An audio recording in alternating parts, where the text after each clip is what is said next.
हन्ना की प्रार्थना। यह भाग हन्ना की गहरी प्रार्थना और परमेश्वर पर उसके विश्वास को दर्शाता है।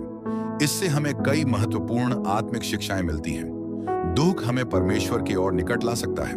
हन्ना ने अपनी पीड़ा लोगों के सामने नहीं, बल्कि परमेश्वर के सामने उंडेल दी।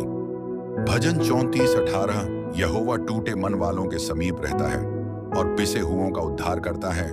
सच्ची प्रार्थना हृदय से होती है। हन्ना के होंठ हिल रहे थे, पर आवाज नहीं निकल रही थी।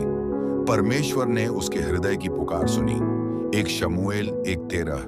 हन्ना मन ही मन कह रही थी। उसके होंठ तो हिलते थे, परंतु उसका शब्द न सुन पड़ता था। इसीलिए एली ने समझा कि वह नशे में है। रोमियो 8:26-27। इसी रीति से आत्मा भी हमारी दुर्बलता में सहायता करता है, क्योंकि हम नहीं जानते कि प्रार्थना किस रीति से करना चाहिए, परंतु आत्मा आप ही ऐसी आहें भर भर कर, जो बयान से बाहर है, हमारे लिए विनती करता है। परमेश्वर के सामने अपना मन उंडेलें। उसने अपनी सारी व्यथा प्रभु के सामने रख दी। परमेश्वर अपने बच्चों की पुकार सुनता है। 1 पतरस 5:7। और अपनी सारी चिंता उसी पर डाल दो, क्योंकि उसको तुम्हारा ध्यान है। समर्पण आशीष का मार्ग खोलता है।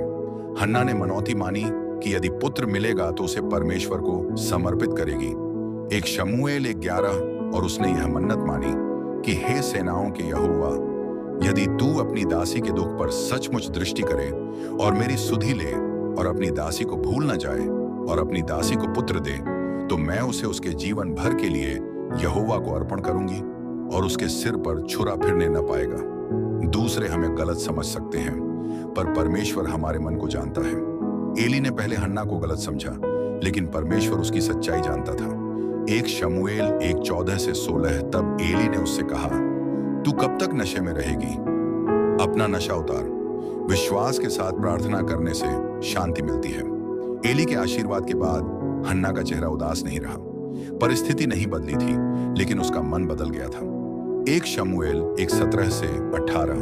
फिलिपियों 4:6-7। तब परमेश्वर की शांति, जो समझ से बिल्कुल परे है, तुम्हारे हृदय और तुम्हारे विचारों को मसीह यीशु में सुरक्षित रखेगी। अपनी हर चिंता परमेश्वर को सौंपें। हृदय से प्रार्थना करें। परमेश्वर पर विश्वास रखें, चाहे उत्तर मिलने में समय लगे। परमेश्वर को दिया गया समर्पण व्यर्थ नहीं जाता। सच्चा विश्वास मन में शांति उत्पन्न करता है, परिस्थितियां बदलने से पहले भी।